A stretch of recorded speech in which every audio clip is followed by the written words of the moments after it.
I want to talk today about women's health and sleep because I hear this complaint literally every day of my existence in dealing with patients.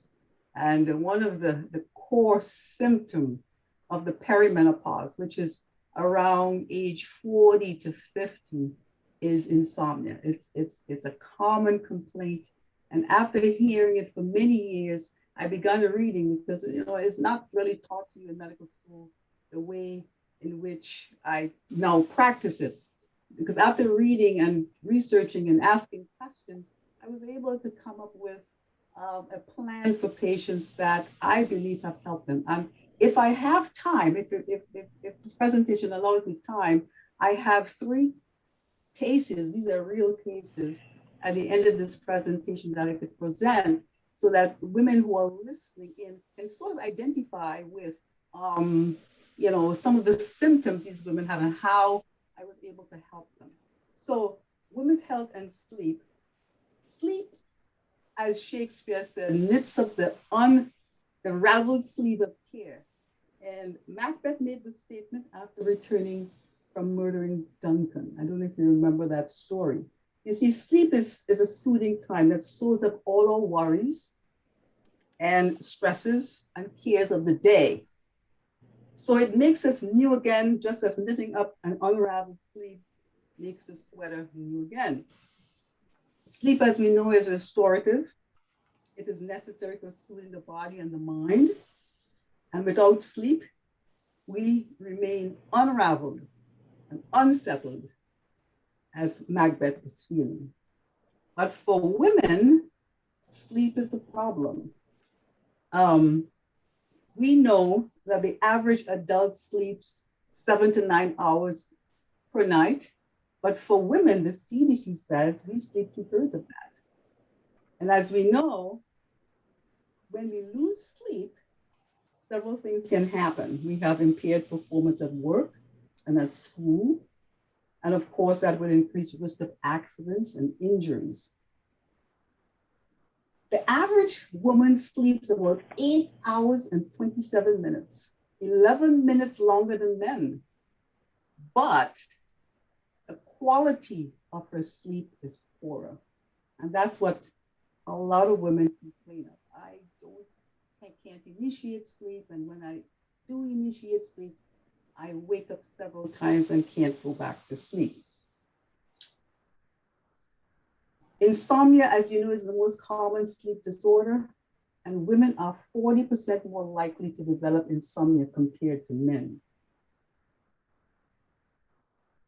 We are not really clear on the reasons as to why this is so, but we do know that the big difference is hormones. Hormones changes can affect the circadian rhythm and consequently sleeplessness in women. Let's take, for instance, a very common endocrine disorder in women, Pcos. It's actually the most common endocrine disorder in women. Up to 20% of women would have this disorder. PCOS patients are really night owls. They cannot initiate sleep and cannot maintain sleep. And this occurs mainly due to the hormonal imbalances, such as elevated testosterone and low estrogen in this condition. And PCOS patients are probably about 30% more likely to develop sleep apnea as well. I have young patients, 20 and 30s, who I have had to send to sleep doctors to diagnose sleep apnea because they have a lot of abdominal obesity that actually results in sleep apnea. So the Center of Disease Control and Prevention states that 70 million Americans have insomnia. And as we know, insomnia is one of the most common sleep disorder, and women are more likely than men to develop this problem. So the difference in sleep patterns between men and women starts in puberty. Really, it starts at the onset of menstruation. And this may be tied to how the changing hormones affect the sleep-wake cycle.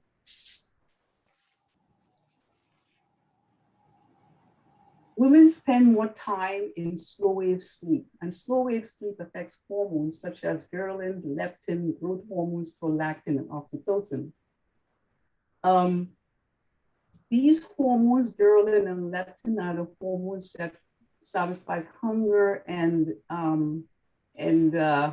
increase hunger and satisfies hunger.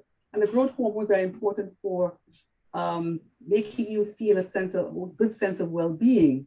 Of course, oxytocin is the hormone that is released after you have a baby that gives you that sense of lovey-dovey feeling. In fact, if you are in a state of love and gratitude, this is the hormone that actually increases oxytocin.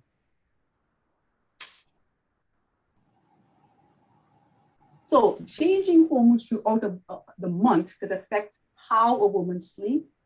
In fact, it could affect your whole sleep architecture. So women have a change in hormones during the monthly changes, and then you have a change throughout your entire life cycle, and that affects how you sleep. So there are other times in a woman's life when sleep is a problem. We look at pregnancy, the perimenopause, and the menopausal years, and I will kind of go through each one of them to show you how the change in hormones affects women. During pregnancy and the postpartum, for instance, about 30% of pregnant women say they can't sleep. They really have a good night's sleep. And probably about 50% says they have some symptoms of insomnia-like type symptoms. These sleeping difficulties may be tied to hormones, but physical symptoms like pain or difficulty in finding a comfortable spot on the bed, or heartburn, or maybe emotional issues can affect sleep quality as well. In addition, pregnant women are more likely to develop restless leg syndrome and may suffer more with breathing problems and sleep apnea. So sleeping problems can get worse, and especially gets worse during the third trimester. The ongoing hormonal shift also affects the sleep-wake cycle. Major hormonal shifts that begin in the first trimester and that can cause physical symptoms as well as weight gain, morning sickness, and emotional changes can affect sleep quality as well. So, and then after delivery of the baby, there's again another shift in hormones as the level of hormones get back to its normal levels. This rapid drop may cause sleeping difficulties and daytime sleepiness. We also remember, for some of us who have kids, after the baby's born, how many women sleep with literally one eye open, trying to listen for every cry or every movement of their baby to wake up and take care. So women are taking care of others, and hence the reason why our sleep cycle and our wake cycle is so different. It's so it's messed up, mainly because of our social responsibilities. It sometimes takes 3 to 6 months for hormones to return to a baseline level and for sleep to normalize. And sometimes it doesn't even normalize. And in pregnancy, there are more parasomnias during pregnancy. In fact, there's more nightmares, and women are more prone to nightmares than men. In the perimenopause, this is a time that begins between mid-40s and probably will last for 5 to 8 years. Insomnia is a core symptom, and it amounts to as much as 60% of women in this perimenopausal phase. That's what I hear a lot. The hormones fluctuate during this time. So they may or may not have hot flushes and night sweats. In addition, there is increasing insulin resistance resulting in blood sugar dysregulation. And blood sugar dysregulation can cause hot flushes. Sometimes you have episodes of hypoglycemia during the night, during this time, and this increases your cortisol, and patients then become awakened by hot flushes, and then they cannot fall back to sleep because now they are alert and wired due to the cortisol levels. So during the menopause, I hear a lot of other complaints, such as complaints of nocturia. Women are twice as likely to suffer from urinary incontinence or symptoms of the overactive bladder. And the studies showed that as much as 76% of women after age 40 experience frequent urination at night, and that wakes them up, and then they can go back to sleep. And then, of course, there is the menopausal years, which is characterized by hot flushes and urinary incontinence as well. Hormonal changes associated with aging may also influence sleep by altering the circadian rhythm. In addition, older women may have more physical ailments. Generally, more men are diagnosed with obstructive sleep apnea than women until probably about age 50. And after the menopausal years, when women begin to develop more abdominal obesity, their levels begin to rise. But most times this diagnosis is missed because women's complaints are different when it's compared to men. They may complain to their doctor of fatigue and decreased energy and the inability to sleep. And a sleep study is not initially done. So then that diagnosis gets missed. Women may have more sleep depth compared to men. Women may not be able to recover from sleep deprivation as good as men. They tend to develop a greater sleep depth because even though a woman is sleepy during the day, she ignores it and pushes through that day. So in one study, there was approximately about 80% of women, and they state when they are drowsy during the day, they frequently accept it and they move on. So sleep debt or sleep loss can become compounded over time for women. And so by the time I see most of my women who are complaining of fatigue and decreased energy during the day, they may have had a sleep debt of several years. And now they are complaining of it. It is important that women should speak with their physician and obtain an evaluation for insomnia. Women may benefit from improved sleep hygiene. This refers to the habits and environment in which you sleep. You should be counseled, of course, and I'm sure the other presenters will be talking about this as well. Sleeping in a dark, cool room, do not watch TV in your bed. Bed should be associated with sleep and sex, maintaining a regular sleep hours, even on weekends. No alcohol before bedtime, no caffeine, several hours before bedtime, that should stop. Limited screen time. You should quit screen time about 90 minutes before bedtime. And this reduces the blue light and decreases stimulation.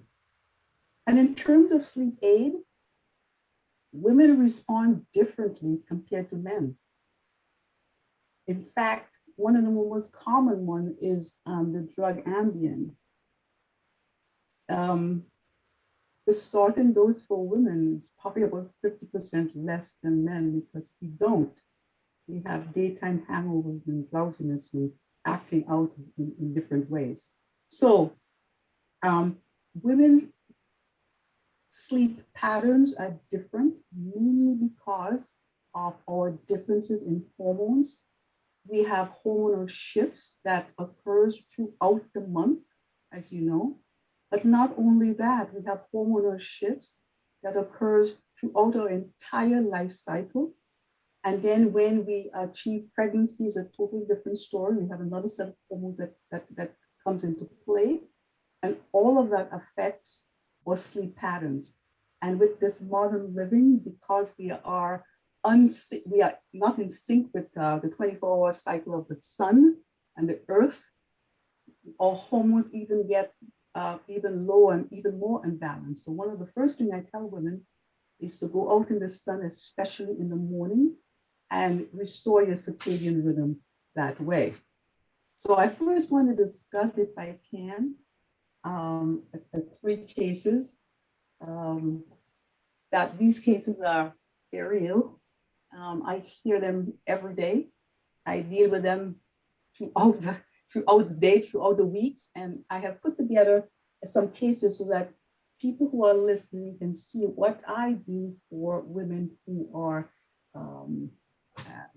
can't sleep. And let me just say that I am seeing women from teenagers to right down to age 80, and it doesn't matter, they all still have sleep issues. So the first one is a 59-year-old female. She complains of hot flushes and insomnia.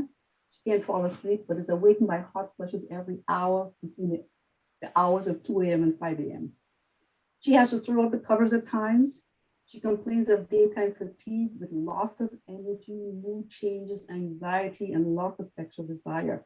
She stated she would rather be gardening. This is beginning to affect her relationship. She also complains of weight gain, especially in the abdomen.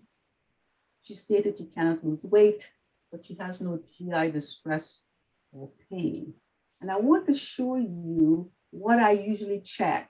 Now, I didn't put the units here, but the units are picograms per ml, most of them. But I'll tell you what the values are and how low they are. Look, I check hormones, and I check it fasting and in the morning between 7 a.m. and 8:30 a.m. Because I want to get this here, the cortisol arousal level. That's important to know how you sleep the night before. So I check estrogen, progesterone, testosterone, the full thyroid panel. I do a hemoglobin A1C, an insulin level, and this is your stress hormone. So I check it in 4 areas.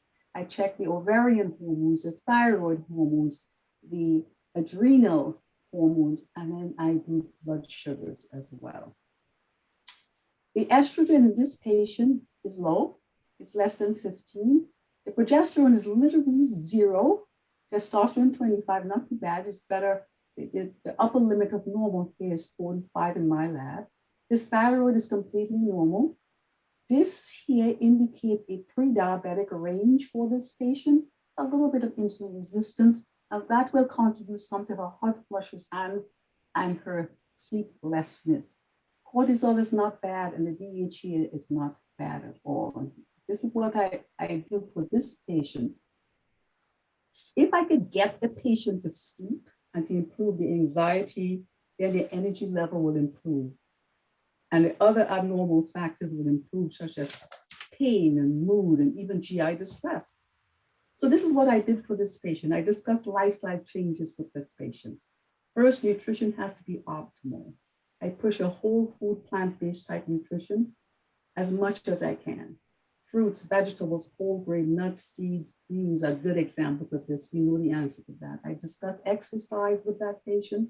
I recommend 30 minutes of moderate exercise in the morning to restore her circadian rhythm. It takes about 7 days to restore your circadian rhythm, or 1 weekend of camping. In Florida, we call it glamping. That's glamorous camping, which is really good.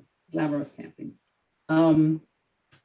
So if your circadian rhythm is restored, then you're able to fall asleep. Then I start with replacing progesterone. I started replacing progesterone. I start her off on 100 milligrams of progesterone, slow release. And let me just say something about progesterone. This is the progesterone that is, we call it bioidentical, but it's literally the same structure as your natural progesterone. So I start her off on the progesterone, and progesterone, as you know, is when it's metabolized in the liver, it produces something called allopregnanolone. And what that is a metabolite that when it gets to the brain, it interacts with the GABA receptors. Now, progesterone is the calming hormone. And GABA is also a calming neurotransmitter as well. And this metabolite interacts with that receptor, so it puts you to sleep.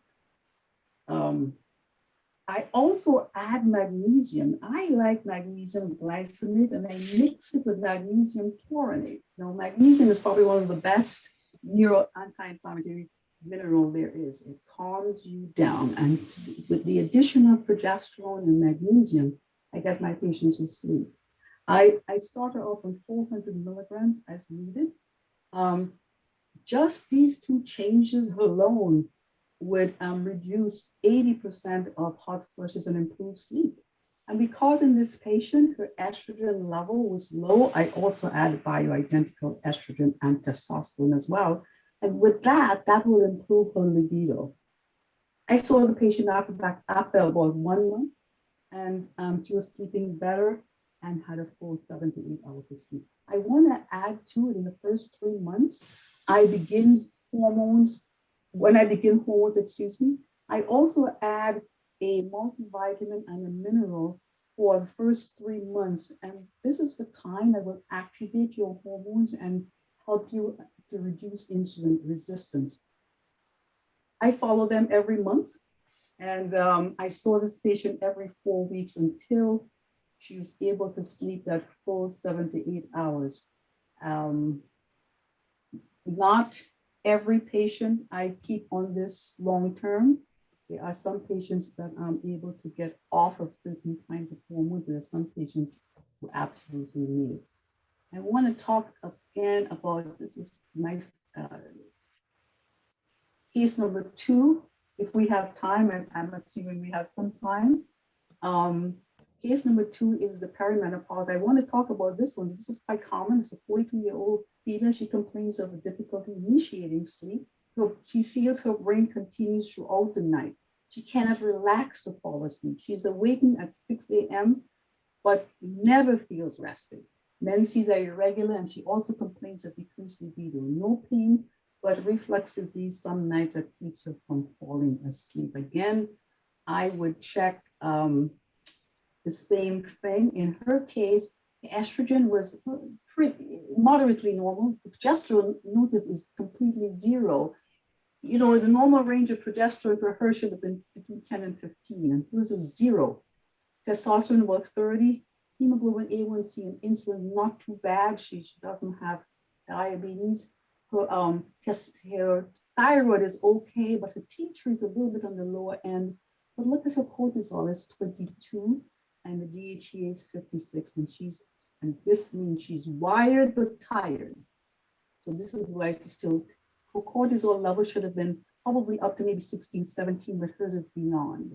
So a high dose of cortisol, which is a hormone of stress, but which actually puts you in a fight or flight state. She's literally in a fight or flight state throughout the night.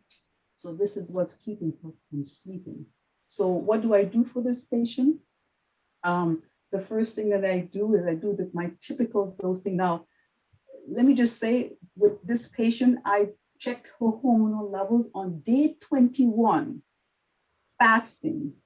Day 21 is the 21st day after your menstrual cycle, is when your progesterone should be the highest. In her case, it was 0. So I check it day 21, fasting, and these are the numbers that I get. And by the way, these are real cases. This is not something that comes out of my head. These are real cases that I pulled from my patient load.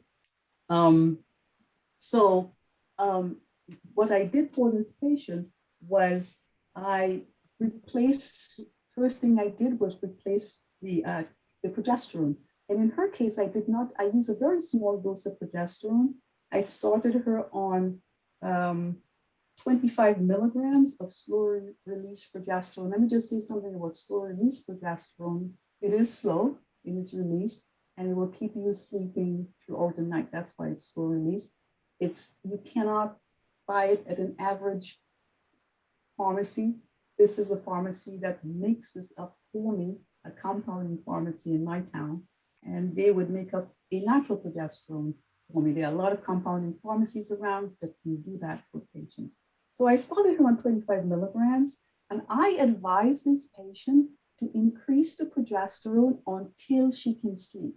Sometimes um, after 3 days, it works, but not too good. I will have her double the dose. In this patient, she was able to take up to 75 milligrams. So she tripled the dose that I initially started her with. And she was able to take 75 milligrams. The instruction was to increase the dose until she's able to be completely, you know, she's able to sleep for the full 7 to 8 hours. I also replaced the DHEA in her. Notice that it's 56. In this patient, because the cortisol level is elevated, I usually start them on an adaptogen. An adaptogen is something that brings the cortisol levels down. But if they take stock of their life and realize that they have stressful events in their life that they can change, something that level will come down on its own. But many times I would give them a natural adaptogen. Adaptogen is botanical products that that normalizes the cortisol. If it's too high, it brings it low. If it's too low, it brings it high. It brings it, so it normalizes it, adapts it to the environment, it adapts it for that patient. So adaptogens. So I gave her, in this case, I gave her progesterone, I gave her DHEA and an adaptogen that actually helped her to sleep. In addition to that, I also give her a little bit of magnesium as well. I give all my patients magnesium. It's probably one of the most common and probably the most deficient mineral in the world. Is because we eat so much processed foods, and magnesium is deficient in processed foods. We have to eat our food whole to get all the magnesium we need. So it's quite a common deficiency. So I gave her the magnesium, and what I do with my patients in this case is I start her on 400 milligrams of magnesium at bedtime, and I have her increase that until she has a very loose stool, and I have her back off 200 milligrams. Most patients need anywhere between 600 to 800 milligrams for sleep. It's very hard to replace magnesium. So sometimes I replace magnesium in my patient for up to 6 months to a year. Then I get them off of it.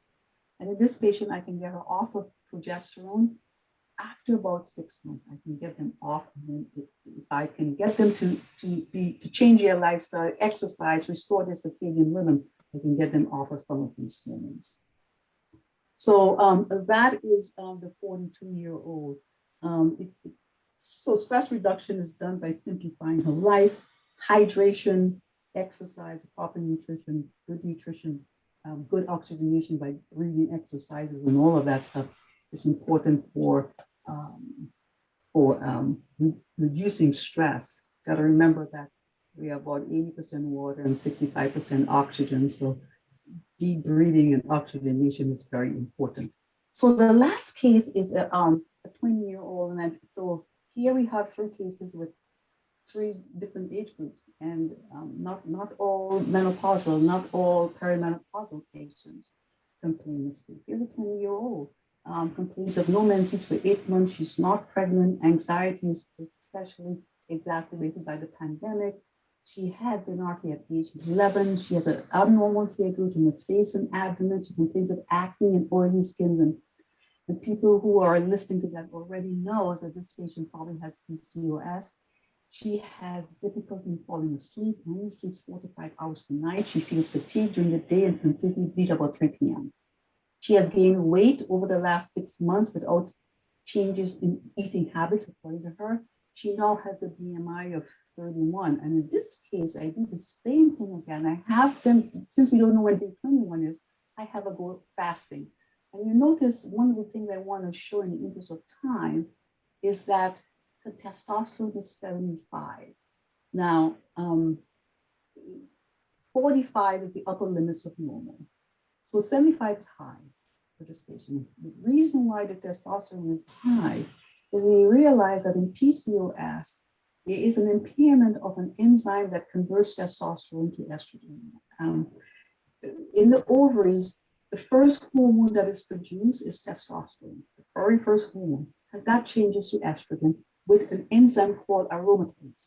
And we found that in the PCOS patient, there's a dysfunction in how aromatase behaves. So these patients, the aromatase enzyme do not work. So they end up with high levels of testosterone. And the brain says, oh my goodness, I don't have any estrogen. So it keeps making luteinizing hormones so that your body will make more testosterone. The levels get high, and the ovaries never produce an egg, and therefore you don't have a period. The big thing with this patient that I have realized is that if I can get them to restore their circadian rhythm, it will do a couple of things. First of all, it will help them to sleep, but not only that, it will help them to improve their hormonal imbalance. So the first thing I did is get her out in the sunlight in the morning, doing exercise to restore their circadian rhythm. Very important. I explained to them that there's central clock and suprachiasmatic nucleus in the brain, which communicates with all our organs or the peripheral clocks, and that we need to sync the central clock or the suprachiasmatic nucleus with the sun. And the best way to do that is actually going sunlight, bright light. Best way to do that, get that in the morning. Morning sunlight really helps with that. So I got her to go out in the sun, and I went ahead and started her on some supplements that can bring her testosterone levels down. Let me just say that there are other ways to bring the testosterone levels down. If you go to other physicians, they may use metformin, they may use spironolactone. I don't.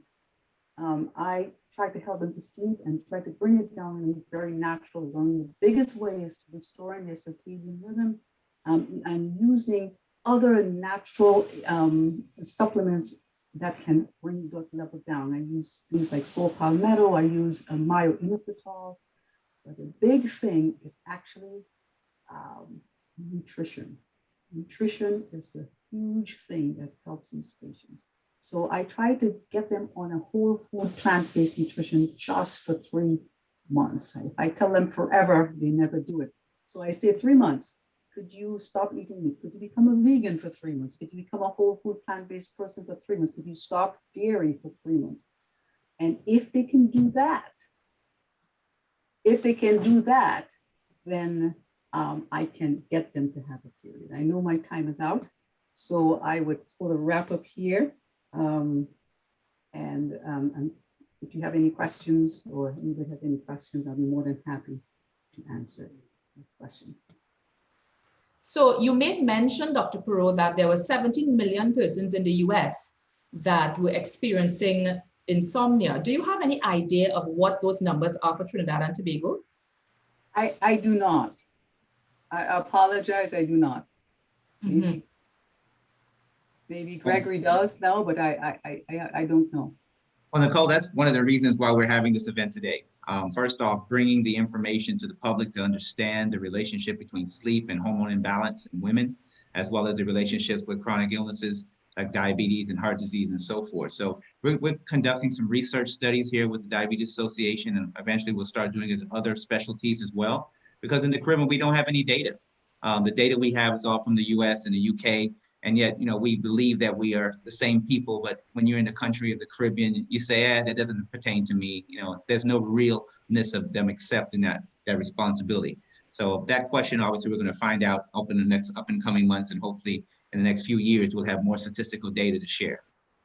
Okay, the questions, thank you, Gregory. The questions can be asked in Q&A. Dr. Perrott, you mentioned about quality of sleep and the number of hours that women would enjoy of sleep. Is there an optimal number in terms of hours of sleep for women? Because I know with every different category that you go through, premenopausal, menopausal, postmenopausal, and so on, that there might be a different number that could be considered optimal. Well, the optimal number is the same throughout her life cycle. Mm-hmm. It's really 7 to 8 hours. This has been proven over and over.